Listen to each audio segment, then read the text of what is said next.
नमस्कार, स्वागत है आप सभी का डीडी न्यूज के इस खास बुलेटिन एक्सप्रेस 100 में, जहां हम आपके लिए लेकर आते हैं राजनीति, मनोरंजन, देश, दुनिया, खेल और व्यापार जगत की सभी बड़ी खबरों को एक्सप्रेस यानी फटाफट अंदाज में। मैं हूं चंद्रशेखर जोशी। तो आइए शुरू करते हैं तेज खबरों का सिलसिला। दुनिया के कई देशों में कोविड के बढ़ते मामलों के बीच सरकार सतर्क। केंद्रीय स्वास्थ्य और परिवार कल्याण मंत्री डॉक्टर मनसुख मांडविया ने देश में कोविड की स्थिति की समीक्षा के लिए नई दिल्ली में एक उच्च स्तरीय बैठक की। समीक्षा बैठक में स्वास्थ्य, आयुष, फार्मास्यूटिकल्स और जैव प्रौद्योगिकी विभाग के सचिव, भारतीय चिकित्सा अनुसंधान परिषद के महानिदेशक, नीति आयोग के सदस्य स्वास्थ्य वीके पॉल सहित कई वरिष्ठ अधिकारी उपस्थित रहे। मनसुख मांडविया ने सभी से सतर्क रहने और निगरानी व्यवस्था मजबूत करने का निर्देश दिया। कहा, सरकार किसी भी स्थिति से निपटने के लिए तैयार है। नीति आयोग के सदस्य डॉक्टर वीके पॉल ने कहा, कोरोना को लेकर पैनिक होने की जरूरत नहीं, भीड़भाड़ वाली जगहों पर मास्क लगाने की सलाह दी। डॉक्टर वीके पॉल ने कहा, कोरोना को लेकर हर हफ्ते स्वास्थ्य मंत्रालय में समीक्षा बैठक होगी। स्वास्थ्य मंत्रालय कोरोना को लेकर जो भी निर्णय लेगा उसके लिए उचित कदम उठाए जाएंगे। केंद्रीय स्वास्थ्य राज्य मंत्री डॉक्टर भारती प्रवीण पवार ने कहा, कोविड की स्थिति को लेकर सरकार हमेशा सतर्क है और कहीं भी मामले बढ़ते हैं तो आवश्यक कदम उठाए जाएंगे। चीन, जापान, अमेरिका, कोरिया और ब्राजील में कोविड संक्रमण में तेजी को देखते हुए स्वास्थ्य मंत्रालय ने राज्यों और केंद्र शासित प्रदेशों से कोविड नमूनों की जीनोम सीक्वेंसिंग तेज करने को कहा था। केंद्रीय स्वास्थ्य मंत्री डॉक्टर मनसुख मांडविया ने कांग्रेस नेता राहुल गांधी और राजस्थान के मुख्यमंत्री अशोक गहलोत को पत्र लिखकर भारत जोड़ो यात्रा में कोविड प्रोटोकॉल का सख्ती से पालन करने को कहा।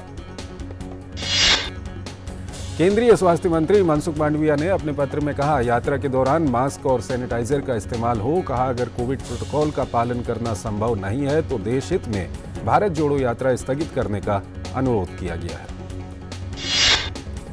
एनटीजीएआई अध्यक्ष एनके अरोड़ा ने चीन में कोरोना के मामलों में आए उछाल को देखते हुए कहा कि कोरोना वायरस को लेकर भारत सतर्क है और संक्रमण के आंकड़ों में किसी भी वृद्धि को रोकने के लिए तैयार है।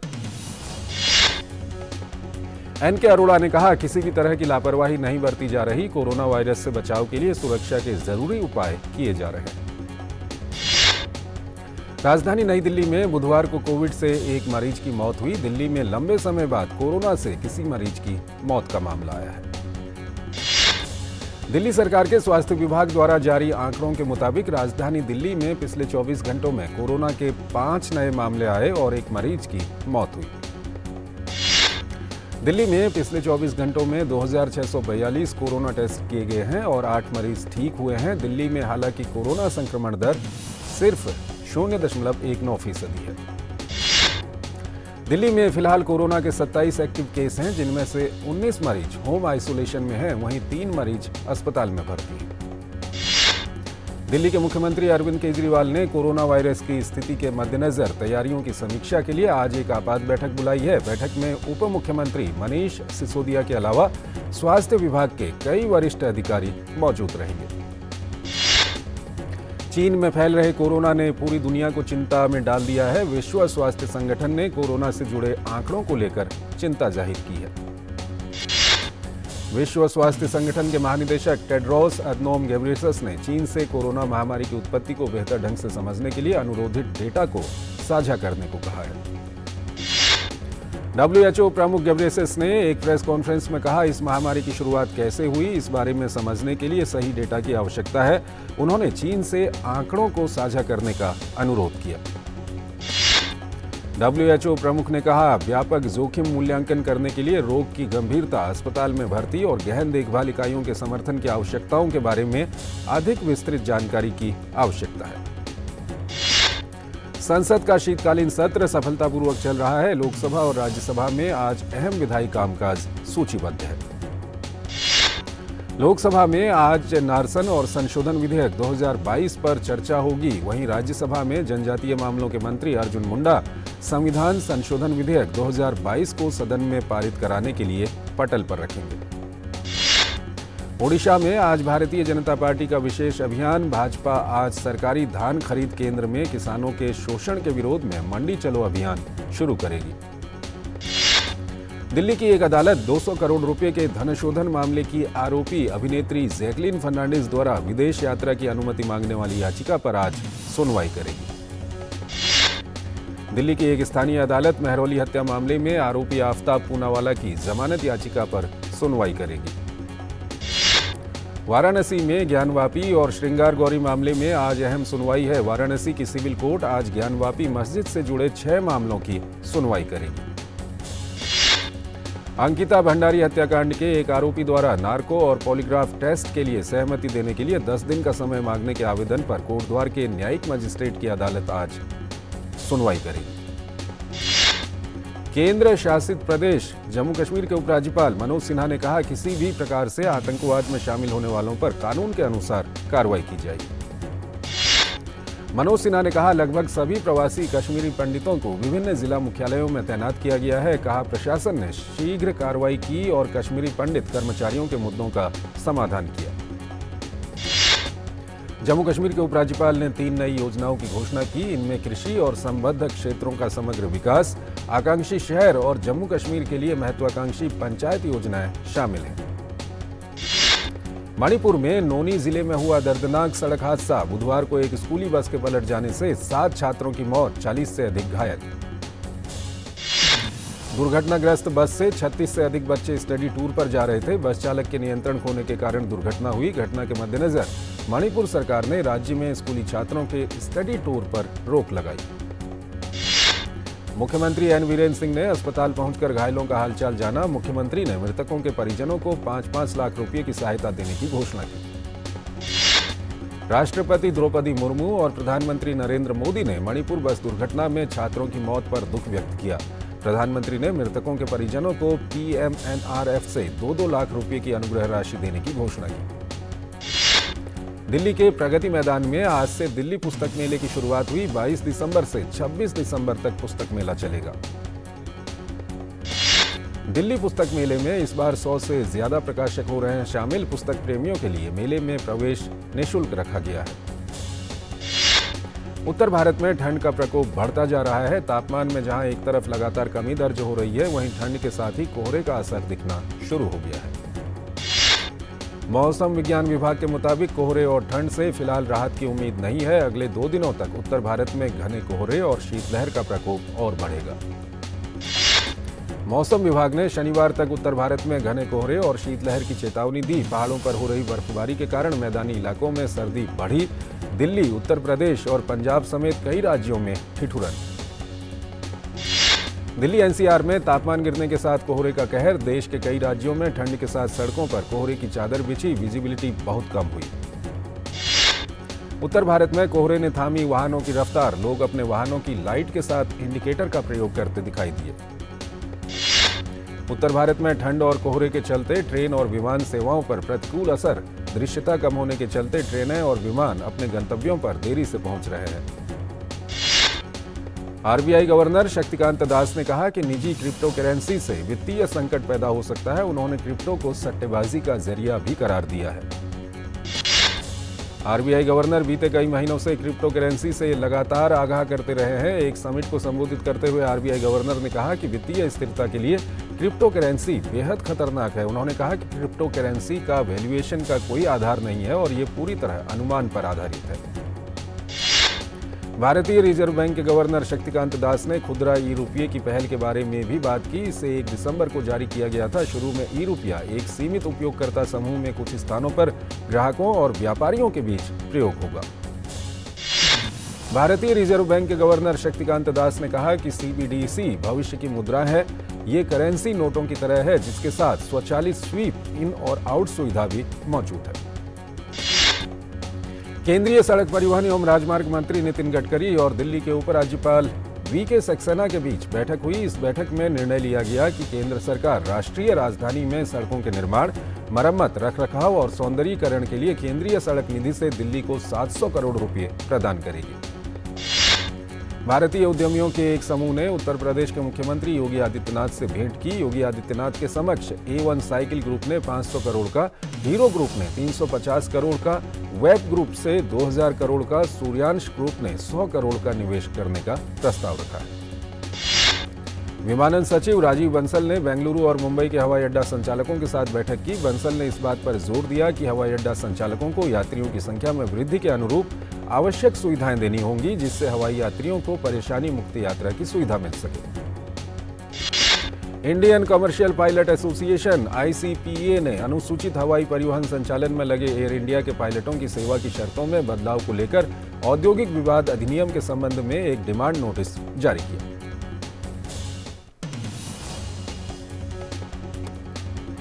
एक छोटा सा यहां पर ब्रेक लेते हैं। समयोचित उपाय न किए जाएं तो शीतलहर से फसलों की तबाही और नुकसान हो सकता है। अत्यधिक ठंड और घने कोहरे की वजह से फसलों पर कीटों का हमला, फंगल रोग, शीत घाव और झुलसा रोग हो सकते हैं।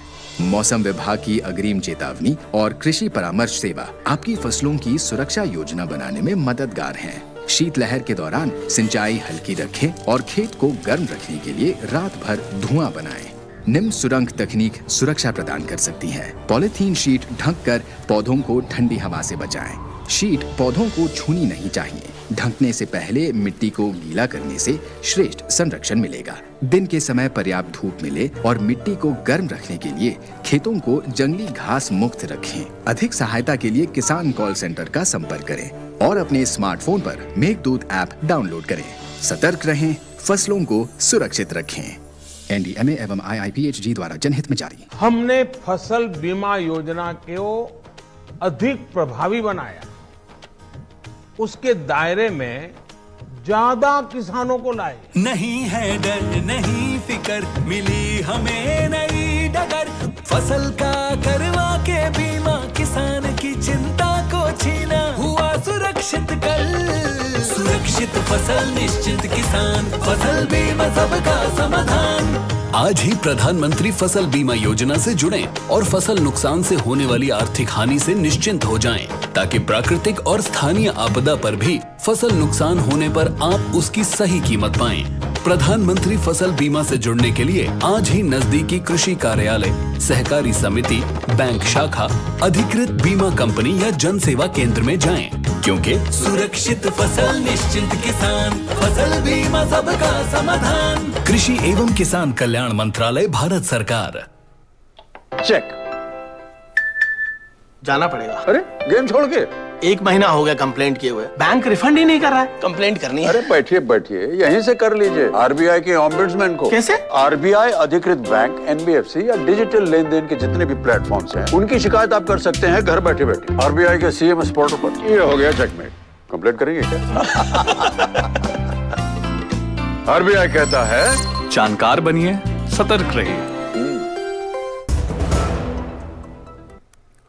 स्वागत है आपका ब्रेक के बाद और आइए अब खबरों के सिलसिले को आगे बढ़ाते हैं। अनिल अंबानी की कर्ज में डूबी कंपनी रिलायंस कैपिटल बिक गई है। रिलायंस कैपिटल को 8,600 करोड़ रुपए में हिंदुजा ग्रुप ने खरीदा है। इंजीनियरिंग कंपनी आजाद इंजीनियरिंग ने हैदराबाद के पास जापान के मित्सुबिशी हैवी इंडस्ट्रीज के लिए एक विशेष विनिर्माण सुविधा की आधारशिला रखी है। हैदराबाद के पास तुनिकिबोलारम में $20 मिलियन का संयंत्र 2024 के मध्य तक चालू होने वाला है। वित्त वर्ष 2021-2022 के लिए तिरुवनंतपुरम के टेक्नो पार्क परिसर से IT निर्यात 15% बढ़कर 9,775 करोड़ रुपए पर पहुंच गया। जारी आंकड़ों के अनुसार वित्त वर्ष 2020-2021 के दौरान कुल निर्यात 8,501 करोड़ रुपए रहा था। एप्पल और 3 सहयोगी कंपनियों ने करीब 23 एकड़ जमीन पर 2800 करोड़ के निवेश से इकाई लगाने का प्रस्ताव रखा है। दावा किया जा रहा है कि iPhone 16 भारत में ही बनाने की योजना है। फिच रेटिंग्स ने कहा है कि कंपनियों और बैंकों के बही खातों में सुधार से आगामी वर्षों में भारत में निवेश में तेजी आएगी। रेटिंग एजेंसी का अनुमान है कि मार्च 2023 को समाप्त होने वाले वित्त वर्ष में भारत की GDP की वृद्धि दर 7% रहेगी। यूक्रेन और रूस के बीच चल रही जंग को 10 महीने से ज्यादा होने वाले हैं, लेकिन इसके रुकने के अभी कोई आसार नहीं नजर आ रहे हैं। इस बीच यूक्रेन के राष्ट्रपति वोलोदिमीर ज़ेलेंस्की पहली बार अमेरिका दौरे पर पहुंचे। अमेरिका के राष्ट्रपति जो बाइडेन और उनकी पत्नी जिल बाइडेन ने जेलेंस्की का व्हाइट हाउस में गर्मजोशी से स्वागत किया। व्हाइट हाउस में वार्ता के दौरान दोनों नेताओं के बीच द्विपक्षीय संबंधों के अलावा यूक्रेन पर रूसी आक्रमण के बाद वहां के बेहद खराब हालात और मानवीय हालात पर चर्चा हुई। इस अवसर पर यूक्रेन के राष्ट्रपति जेलेंस्की ने अमेरिका के राष्ट्रपति जो बाइडेन को यूक्रेनी सैन्य अधिकारी का एक पदक भेंट किया। जेलेंस्की ने मदद के अमेरिकी कांग्रेस और नागरिकों को उनके समर्थन के लिए सभी यूक्रेनी नागरिकों की तरफ से धन्यवाद दिया। इसी के साथ रूस से लड़ने के लिए अमेरिका ने यूक्रेन के लिए सैन्य सहायता देने का भी ऐलान किया है। रूस से लड़ने के लिए अमेरिका ने यूक्रेन को 1.85 बिलियन अमेरिकी डॉलर के एक नए सैन्य सहायता पैकेज की भी घोषणा की। इसके तहत अमेरिका यूक्रेन को पैट्रियट मिसाइल बैटरी के लिए धन मुहैया कराएगा। अमेरिका और यूक्रेन के राष्ट्रपतियों ने संयुक्त बैठक को भी संबोधित किया। संयुक्त बयान जारी करते हुए अमेरिकी राष्ट्रपति जो बाइडेन ने कहा कि अमेरिका यूरोपीय सहयोगियों और अन्य की मदद से यूक्रेन को युद्ध के मैदान के साथ साथ रूस के साथ वार्ता में भी सफलता हासिल होगी। वहीं संयुक्त बैठक के बाद यूक्रेन के राष्ट्रपति वोलोदिमीर जेलेंस्की ने कहा कि वार्ता का फोकस यूक्रेन को मजबूत करना था। अपनी अमेरिका यात्रा के दौरान यूक्रेन के राष्ट्रपति ने जेलेंस्की ने यूएस कांग्रेस को भी संबोधित किया। जेलेंस्की ने कहा कि यूक्रेन कभी भी आत्मसमर्पण नहीं करेगा। जेलेंस्की के इस जज्बे का मौजूद सदस्यों ने जोरदार तालियां बजाकर समर्थन किया। जेलेंस्की ने कहा कि इस लड़ाई को नजरअंदाज नहीं किया जा सकता है। उम्मीद है कि उन्हें कुछ और सुरक्षा प्रदान की जाएगी। उन्होंने कहा कि उन्हें इस युद्ध में जीत ही हासिल होगी क्योंकि वो एकजुट है। इस्राएल के पूर्व प्रधानमंत्री बेंयामिन नेतन्याहू जल्द ही फिर से देश के प्रधानमंत्री की कुर्सी संभालने वाले हैं। नेतन्याहू ने राष्ट्रपति इसाक हर्जोग को देर रात इस बारे में सूचना दी। नेतन्याहू को सरकार बनाने के लिए मिले वक्त के खत्म होने से 20 मिनट पहले उन्होंने गठबंधन का ऐलान किया। अमेरिकी मीडिया वॉशिंगटन पोस्ट की रिपोर्ट के अनुसार गठबंधन के लिए जारी वार्ता के 38 दिनों बाद नेतन्याहू को सरकार बनाने में कामयाबी हासिल हुई है। नेतन्याहू के ऐलान के बाद अब एक बार फिर इजराइल की सत्ता पर दक्षिणपंथी पार्टी काबिज होने जा रही है। चीन में फैल रहे कोरोना ने पूरी दुनिया की चिंता बढ़ा दी है। विश्व स्वास्थ्य संगठन ने कोरोना से जुड़े आंकड़ों को लेकर चिंता जाहिर की है। विश्व स्वास्थ्य संगठन के महानिदेशक टेड्रोस अदनोम गेब्रेयेसस ने एक बार फिर चीन से कोरोना महामारी की उत्पत्ति को बेहतर ढंग से समझने के लिए अनुरोधित डेटा को साझा करने को कहा है। संयुक्त राष्ट्र सुरक्षा परिषद में बुधवार को म्यांमार में जारी मानवाधिकार संकट को लेकर पहला प्रस्ताव लाया गया, जिसमें म्यांमार की सेना जुंटा से तुरंत हिंसा रोकने और हिरासत में रखे गए लोगों को छोड़ने की मांग की गई। प्रस्ताव में म्यांमार की प्रमुख नेता आंग सान सू की और पूर्व राष्ट्रपति विन माइंट को छोड़ने का भी अनुरोध किया गया। इस प्रस्ताव पर यूएनएससी के 12 सदस्यों ने हाँ में वोट किया। वहीं भारत, रूस और चीन वोटिंग में शामिल नहीं हुए। अफगानिस्तान में तालिबान ने महिलाओं के विश्वविद्यालय जाने पर प्रतिबंध लगाने के फैसले की अंतर्राष्ट्रीय स्तर पर निंदा की जा रही है। कल अफगानिस्तान के उच्च शिक्षा मंत्रालय ने लड़कियों और महिलाओं के विश्वविद्यालयों और अन्य उच्च शिक्षा संस्थानों में जाने पर रोक लगा दी थी। संयुक्त राष्ट्र और कई देशों ने तालिबान के इस आदेश की निंदा की है। संयुक्त राष्ट्र महासचिव एंटोनियो गुटेरेस ने अधिकारियों से आग्रह किया कि वो महिलाओं और लड़कियों के लिए सभी स्तरों पर शिक्षा की समान पहुंच सुनिश्चित करें। ब्रिटिश प्रधानमंत्री ऋषि सुनक ने भी लड़कियों की विश्वविद्यालयीन शिक्षा पर प्रतिबंध लगाने के तालिबान के फैसले की आलोचना की है। सुनक ने कहा कि बेटियों के पिता के रूप में वो ऐसी दुनिया की कल्पना नहीं कर सकते हैं जहां उन्हें शिक्षा से वंचित रखा गया हो।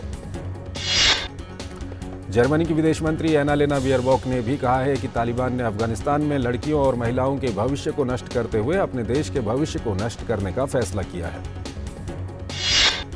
वहीं भारत ने संयुक्त राष्ट्र सुरक्षा परिषद में अफगानिस्तान में महिलाओं और लड़कियों के अधिकारों सहित मानव अधिकारों के उल्लंघन पर चिंता जताई है।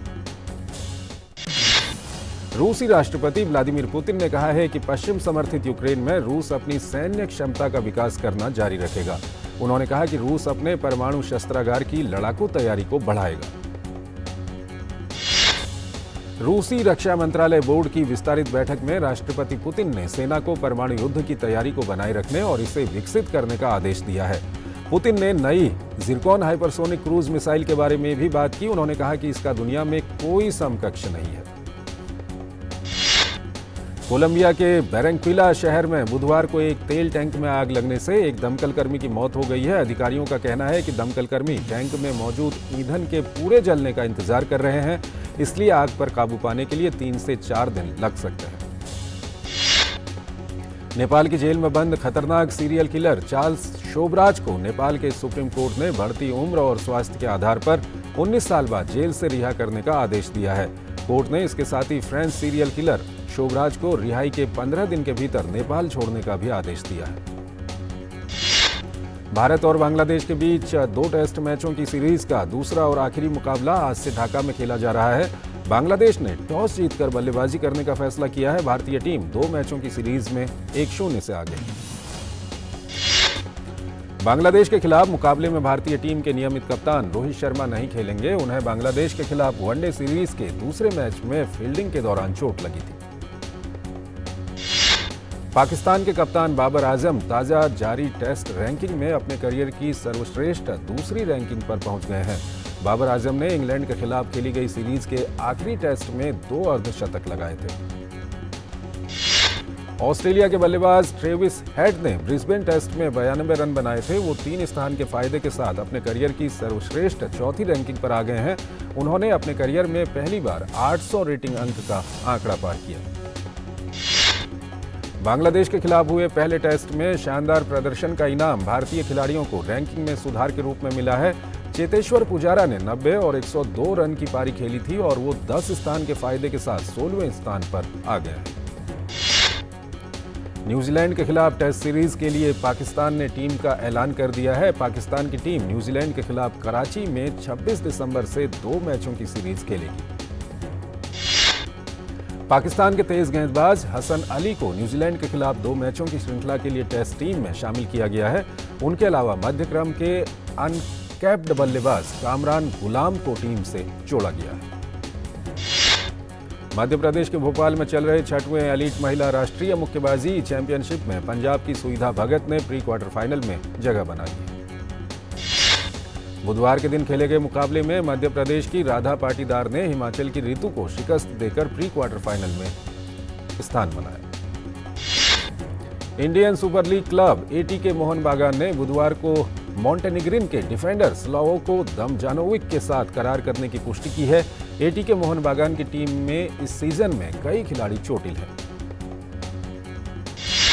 कैंसर से जूझ रहे ब्राजील के पूर्व दिग्गज फुटबॉलर पेले को नियमित जांच के लिए अस्पताल में भर्ती कराया गया है। 82 वर्षीय पेले सितंबर 2021 से पेट के कैंसर से जूझ रहे हैं। बुधवार को जारी मेडिकल रिपोर्ट के अनुसार उन्हें गुर्दे और हृदय रोग से संबंधित देखभाल की आवश्यकता है। ब्राजील की राष्ट्रीय टीम के साथ 1958, 62 और 70 के विश्व कप जीतने वाले पूर्व खिलाड़ी पेले कैंसर सहित अन्य स्वास्थ्य समस्याओं से भी जूझ रहे हैं। फिल्मफेयर ओटीटी अवार्ड्स 2022 के लिए ओटीटी की फिल्म 10वीं को बेस्ट फिल्म और अभिनेता अभिषेक बच्चन को बेस्ट एक्टर चुना गया है। इस समारोह में तमाम फिल्मी हस्तियों ने शिरकत की। फिल्मफेयर ओटीटी अवार्ड्स 2022 में best supporting actor web original film का पुरस्कार अनिल कपूर को मिला है। कपूर को यह अवार्ड उनकी फिल्म थार के लिए दिया गया है। इसके अलावा सबसे लोकप्रिय ओटीटी सीरीज में पंचायत सीजन 2 के लिए रघुवीर यादव को best supporting actor, Neena Gupta को बेस्ट सपोर्टिंग फीमेल एक्टर का अवार्ड मिला है। साथ ही बेस्ट एक्टर क्रिटिक्स मेल का पुरस्कार जितेंद्र कुमार को दिया गया है। फिल्मफेयर ओटीटी अवार्ड्स 2022 में सोनी लाइव की रॉकेट बॉयज को साल 2022 की बेस्ट ओटीटी सीरीज चुना गया है। इस सीरीज ने 6 पुरस्कार झटके हैं। इनमें best original screen play series, best costume design series, best production design, best cinematographer और बेस्ट वीएफएक्स शामिल है। ब्रिटिश फिल्म इंस्टीट्यूट की साइट एंड साउंड मैगजीन ने फिल्म RRR को 2022 की 50 सर्वश्रेष्ठ फिल्मों में शामिल किया है। SS राजामौली की इस ऐतिहासिक कहानी ने इस लिस्ट में 9वां स्थान प्राप्त किया है। वहीं टॉम क्रूज की टॉप गन मैवरिक को इस लिस्ट में 38वां स्थान मिला है। इस लिस्ट में शौनक सेन की डॉक्यूमेंट्री ऑल दैट ब्रीड्स भी शामिल है, जबकि ऑल दैट ब्रीड्स ने 32वां स्थान प्राप्त किया। वहीं साइट एंड साउंड मैगजीन हर साल दुनिया की टॉप 50 फिल्मों की सूची में चार्लोट वेल्स के निर्देशन वाली पहली फिल्म आफ्टर सन को पहला स्थान दिया गया है। ये फिल्म पिता और बेटी के रिश्तों पर आधारित है। Bollywood superstar Shahrukh Khan Empire magazine द्वारा जारी 50 greatest actors of all time की सूची में शामिल होने वाले एकमात्र भारतीय बन गए। अक्षय कुमार और Jacqueline Fernandez starrer film Ram Setu सिनेमाघरों के बाद OTT प्लेटफॉर्म पर रिलीज होने जा रही है। ये फिल्म 23 दिसंबर से अमेजन प्राइम वीडियो पर आ रही है। साइंस फिक्शन हॉलीवुड फिल्म अवतार the way of water release हो चुकी है, लेकिन फिल्म को अपने ही देश में विरोध का सामना करना पड़ रहा है। अवतार 2 के बॉयकॉट की मांग उठने लगी।